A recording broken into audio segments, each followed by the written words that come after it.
ఒక రూమర్, దాని గురించి నేను కంపల్సరీగా ఖచ్చితంగా మాట్లాడాలి. ఏమేమి వచ్చినాయో రూమర్స్ అయితే చెప్తాను. ఫస్ట్ వచ్చేసి మీరు క్రిస్టియన్స్ అయ్యుండి హిందువుల్లో ఎందుకు చలామణి అయ్యి వీడియోలు పెడుతున్నారు. ఇక బిగ్ బాస్ 9లో ఆఫర్ వచ్చింది, వెళ్తున్నారంట కదా నెక్స్ట్ సీజన్కి అని చెప్పేసి. ఆ తర్వాత ఏమో అలేఖ్య అసలు ఇండియాలోనే లేదు, ఇండియా వదిలేసి అమెరికా వెళ్ళిపోయిందంట నైట్కి నైట్ అని చెప్పి అంటారు. దాని తర్వాత ఏంటంటే ఐసీయూ లేదు, ఏమీ లేదు, హెల్త్ మంచిగా ఉన్నా కావాలని చెప్పేసి ఇలా డ్రామాలు చేస్తున్నారు అని చెప్పేసి ఇంకో కమెంట్ అయితే వచ్చింది. నేను చూశాను అండ్ మీమ్స్లో కూడా చాలా వరకు చూశానండి ఇది వచ్చేసి. దాని తర్వాత ఏంటంటే నాకు మా హస్బెండ్ అంటే నాకు జై డివోర్స్ ఇచ్చేసి వెళ్ళిపోయాడంట. సో ఇదొకటి వచ్చింది. దాని తర్వాత అలేఖ్యకి ఆల్రెడీ పెళ్ళైపోయింది. అలేఖ్య అంట సొంతంగా బెంగళూరులో ఒక ఐటీ కంపెనీ కొనేసింది. ప్రతి దానికి నాకు సమాధానం చెప్పాల్సిన బాధ్యత చాలా వరకు ఉంది. నాన్నగారిది లాస్ట్ రైట్స్ ఫ్యూనరల్ టైంలోని బరియల్ గ్రౌండ్కి తీసుకెళ్ళి ఆ కార్యక్రమం అయితే ఉంటుందో అది మాత్రం ఇంటర్నెట్ మొత్తం మీమ్స్ వస్తున్నాయి. అది నాకు అర్థం కాదండి. ఒక్కటి చాలా క్లియర్గా చెప్తాను, మా నాన్నగారికి అది చాలా ఇష్టపూర్వకమైన విషయం. నేను చనిపోయినప్పుడు నాకు ఇదే విధంగా సమాధి కార్యక్రమం చెయ్యండి అని చెప్పి ఆయన అడిగారు. చనిపోయిన మనిషికి ఆయన కోరిక తీర్చడం అనేది చాలా ఇంపార్టెంట్. ఇలా మా డాడీకి ఇలా అయింది, ఒక 2 to 3 days మేము అవైలబుల్ ఉండలేము అని చెప్పి పెట్టింది. వెంటనే ఆ స్టోరీ ఏదైతే ఉందో అది డిలీట్ చేసింది అనమాట. ఎందుకంటే మా మమ్మీ చూశారు, మా మమ్మీ అన్నారు ఇటువంటి చావుకు సంబంధించిన పెట్టకూడదు, అలాగా అవి పబ్లిక్గా పెట్టకూడదు ఆ ఫొటోస్ అవన్నీ అని చెప్పడం వెంటనే అది డిలీట్ చేయడం జరిగింది.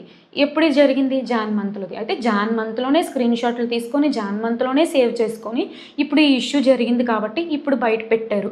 అంటే అంత సేవ్ చేసుకోవాల్సిన అవసరం ఏంటంటే నాకు అర్థం కావట్లేదు. ఇప్పుడు రిలీజియన్ గురించి మాట్లాడుకుందామండి క్లియర్గాను. మా అమ్మ వాళ్ళ ఫ్యామిలీ సైడ్ అంతా హిందూసే. మా నాన్న సైడ్ ఫ్యామిలీ, మా నాన్న వాళ్ళు 5 అన్న తమ్ముళ్ళు, 2 అక్కలు, వాళ్ళంతా హిందూసే. మా డాడీకి ఒక 10 years బ్యాక్ ఒక సమస్య వచ్చింది. ఆ సమస్య ఏంటి, ఆ ప్రాబ్లం ఏంటి నేను చెప్పదలుచుకోలేదు, ఎందుకంటే అది ఆయన పర్సనల్ అనమాట. అక్కడికి చర్చికి వెళ్ళి, ఎందుకంటే ప్రేయర్ చేసుకోవడం అది రాదు, చర్చికి వెళ్ళి ఇలా దండం పెట్టుకున్నారంట. వెంటనే వితిన్ 2 to 3 daysలోని ప్రాబ్లం అయితే సాల్వ్ అయిపోయింది. అది దేవుడి వల్ల అయ్యిందో లేదంటే ఎలా అయ్యిందో సాల్వ్ అయ్యింది. అది ఆయన నమ్మకం ప్రకారం ఆయనకి ఓకే, ఇంత ఎలాంటి కష్టమైన పరిస్థితి నేను వెంటనే మొక్కుకోగానే జరిగింది కాబట్టి ఇక నుంచి నేను క్రిస్టియానిటీని బిలీవ్ చేద్దాము అనుకుని మా డాడీ అప్పటి నుంచి దేవుణ్ణి నమ్ముకోవడం అనేది స్టార్ట్ చేశారనమాట. నాకు తెలిసిన వరకు ఒకటి చెప్తానండి, ఏ మతం వల్లైనా వచ్చి ఇంకో మతాన్ని అపోజ్ చేసి ఇంకో మతం గురించి వ్యతిరేకంగా మాట్లాడలేనంత వరకు అన్ని మతాలు నా దృష్టిలోని కరెక్టే అండి.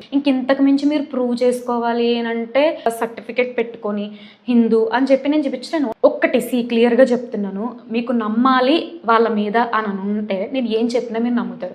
లేదు ఆమె నెగిటివే, ఆమె ఏం చెప్పినా నేను నమ్మను అనే ఇంటెన్షన్తో మీరు చూసినట్లయితే నేను ఏం చెప్పినా మీరు నమ్మరండి, అంతే. నైట్కి నైట్ అలేఖ్యని యూఎస్ఏ పంపించేసి నాటకాలు ఆడుతున్నారు కదా అని చెప్పేసి చాలా కమెంట్స్ చూశాను నేను. ఒక్కటి చాలా క్లియర్గా చెప్తున్నానండి, మా దగ్గర ఆధార్ కార్డు ఉంది, పాన్ కార్డు ఉంది, అన్నీ ఉన్నాయి, కానీ పాస్పోర్ట్ ఒక్కటి కూడా లేదు తెలుసా మా దగ్గర. నాకు లేదు, అలేఖ్యకి లేదు, రమ్యకి లేదు, మా అమ్మకి నాన్నకి ఎవరికి లేదు పాస్పోర్ట్. మీరు కావాలని వీళ్ళని ఫేమస్ చేసి బిగ్ బాస్ దాకా పంపించేలా ఉన్నారే అని చెప్పి ఒక వీడియో. తర్వాత ఇంకో వీడియోలో ఏంటంటే అప్పుడే బిగ్ బాస్ కంటెస్టెంట్ లిస్ట్ అయితే బయటకు వచ్చేసింది, అందులో అలేఖ్య, చిట్టి పికిల్స్ 3 సిస్టర్లో ఒకరు ఉంటారు అని చెప్పేసి అంటున్నారు. నిజం చెప్తున్నాను, బిగ్ బాస్ గురించి అటు సైడ్ నుంచి మాకు ఎటువంటి ఏదీ రాలేదు, ఒక ఈమెయిల్ కానీ ఒక నోటిఫికేషన్ కానీ ఏమీ రాలేదు. ఇది ఆల్ జస్ట్ రూమర్స్ అంతే. అండ్ మోర్ ఓవర్ ఏంటంటే నేను ఒక 1 month బ్యాక్ నార్మల్గా నాకు ఒక విష్ లిస్ట్ అని చెప్పేసి ఒక వీడియో చేశాను. అందులో బిగ్ బాస్కి వెళ్ళాలి అనే కోరిక ఉందని చెప్పి నేను అందులో రాశాను. అప్పటికి గొడవలు ఏం జరగలేదు, అంతా నార్మల్ ఉండేది, నార్మల్ లైఫ్, నార్మల్ వ్లాగ్స్ ఇవన్నీ ఉండేదన్నమాట. మేబీ దాన్ని చూసి ఇందులో అంటున్నారా లేదా ప్రజెంట్ ఈ రాష్ట్రంలో జరుగుతున్న సమస్యలన్నీ పక్కన పెట్టి అలేఖ్య చిట్టి పచ్చళ్ళ గొడవ గురించి ట్రెండింగ్లో ఉందని ఇలా అంటున్నారు అనేది నాకు తెలీదు. బట్ ఏదైనా కానీ బిగ్ బాస్ నుంచి అయితే ఎటువంటి ఆఫరు రాలేదండి. నాకు పెళ్ళయి 1 సంవత్సరం అయింది అంతే, 1 year 3 months అవుతుంది. ఒక కమెంట్ చూశాను నేను, మీకు జయకుమార్ డివోర్స్ ఇచ్చేసి వెళ్ళిపోయాడంట కదా తమిళనాడు, బాగా అయ్యింది అని చెప్పేసి ఈ టైప్లో పెడుతున్నారు. అంటే నాకు నిజంగానే డివోర్స్ ఇచ్చేసి వెళ్ళిపోతే అది హ్యాపీయా ఏంటో నాకు తెలీదు ఆ పర్సన్కి. ఇటువంటి టఫెస్ట్ సిచ్యువేషన్లో కూడా చాలా సపోర్ట్ ఇచ్చాడు నాకు మా జై. నాకు జైకి ఎటువంటి ప్రాబ్లం లేదు. అండ్ జైకి మా ఫ్యామిలీతో కూడా ఎటువంటి ప్రాబ్లం కూడా లేదండి, ఇదైతే క్లియర్. అలెక్యకి హెల్త్ సిచ్యువేషన్ బాగాలేదు, హాస్పిటల్ తీసుకెళ్ళాము, ఐసీయూలో ఉంది అని చెప్పేసి నేను రమ్య వీడియో అయితే పోస్ట్ చేశామన్నమాట. దానికి ఎలా అన్నారంటే ఎడిటింగ్ బాగానే చేశారు, ఐసీయూలో ఉంది అంటే మినిమం ఆక్సిజన్ మాస్క్ ఉంటుంది కదా, జస్ట్ నార్మల్గా అలా పడుకొని ఉంది, బాగా కవరింగ్ చేశారు అని చెప్పేసి అంటున్నారండి.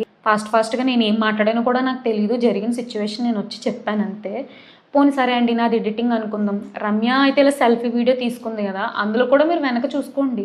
ఇంకా అంతకు మించి నేనైతే ప్రూవ్ చేయలేను. అండ్ వన్ మోర్ థింగ్ ఏంటంటే ఆక్సిజన్ మాస్క్ గురించి అంటున్నారు. ఒక్కటి క్లియర్గా చెప్తున్నానండి, మనకి మూవీస్లో చూపించింది ఒకలా ఉంటుంది, రియల్ లైఫ్లో ఒకలా ఉంటుందండి.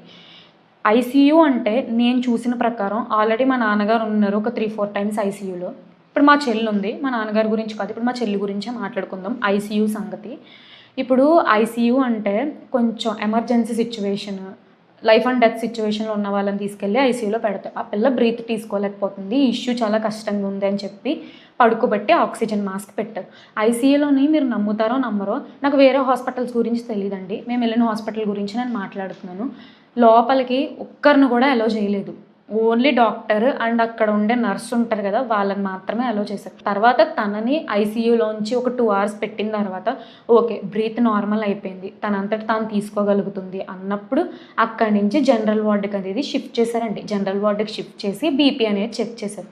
ఓకే బీపీ అంతా నార్మల్గానే ఉంది, తనకంతా బాగానే ఉంది, బట్ 1 day అయితే అబ్జర్వేషన్లో పెట్టి పంపించాలని చెప్పేసి ఆ రోజంతా ఉంచి నెక్స్ట్ డే అంటే ఈరోజు ఈవినింగ్ డిశ్చార్జ్ చేయడం జరిగింది. నేను ఫోటో తీసుకుంది క్లిప్పింగ్ ఏదైతే ఉందో అది ఐసీయూలో ఉన్న క్లిప్పింగ్ కాదండి, అది జనరల్ వార్డుకి షిఫ్ట్ చేసిన తర్వాత. ఈవెన్ జనరల్ వార్డులో కూడా మమ్మల్ని ఎవరిని రానివ్వద్దు అన్నారు, ఎందుకంటే ఏడ్చేస్తున్నాం మేము అక్కడ. అలా ఏడ్చేస్తుంటే పక్కనున్న పేషెంట్ డిస్టర్బ్ అవుతారు, వాళ్ళకి టెన్షన్ పెట్టుకుంటారు, అస్సలు రావద్దు, ఓన్లీ ఒక్కళ్ళే రప్పించాలి అంటే మా అమ్మ వెళ్ళింది. ఇలా డోర్ ఓపెన్ చేసినప్పుడు ఫాస్ట్గా మేము ఫోటో తీసామంతే. చివరిగా ఇంకొకటి చెప్దాం అనుకుంటున్నానండి, నేను కూడా చూశాను అలెక్యకి ఆల్రెడీ మ్యారేజ్ అయిపోయింది అని చెప్పేసి చూశాను. తర్వాత ఏమో ఐటీ కంపెనీ కొనేసింది బెంగళూరులో అని చెప్పేసి కమెంట్ చూశాను. మీరు నమ్ముతారో నమ్మరో, అది కాదండి, అది నిజం కాదు, అబద్ధం అని నేను చెప్తే 50% నమ్మారంటే, నమ్మలేని వాళ్ళు 50% ఉన్నారండి. ఇంకా నేను అంతకుమించి నేను దాన్ని ఎలా ప్రూవ్ చేయాలో కూడా నాకు తెలియట్లేదు ఇప్పుడు ఇలాంటి సిచ్యువేషన్లోని.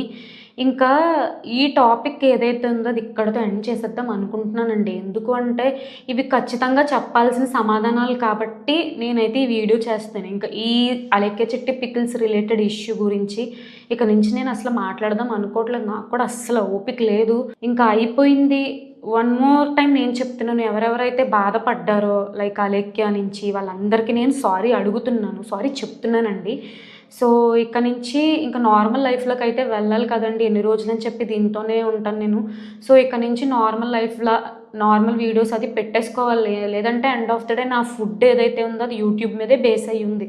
ప్రజెంట్ ఒక 6 months నేను నాకేం జాబు లేదు, 6 months నేను బ్రేక్లో ఉన్నాను. ఇటువంటి సిచ్యువేషన్లో నాకు యూట్యూబే మెయిన్, నా కెరీర్ మొత్తం దీని మీదే డిపెండ్ అయి ఉంది. సో ఇంకా అందరూ ఏవేవైతే ఉన్నాయో ఈ టాపిక్ గురించి వదిలేస్తే మంచిది అని చెప్పేసి నేను రిక్వెస్ట్ చేస్తున్నానండి అంతే. సో అండ్ ఇలాంటి టఫెస్ట్ సిచ్యువేషన్లో చాలామంది వచ్చి సపోర్టివ్గా మెసేజెస్ కమెంట్స్ పెట్టారు. మీ అందరికీ నేను అసలు ఏమి ఇచ్చినా నేను రుణం తీర్చుకోలేను, నిజంగా మీ అందరికీ చాలా థ్యాంక్స్ అండి ఇటువంటి సిచ్యువేషన్లో మాకు తోడున్నందుకు. సో ఇంకా అంతే అండి.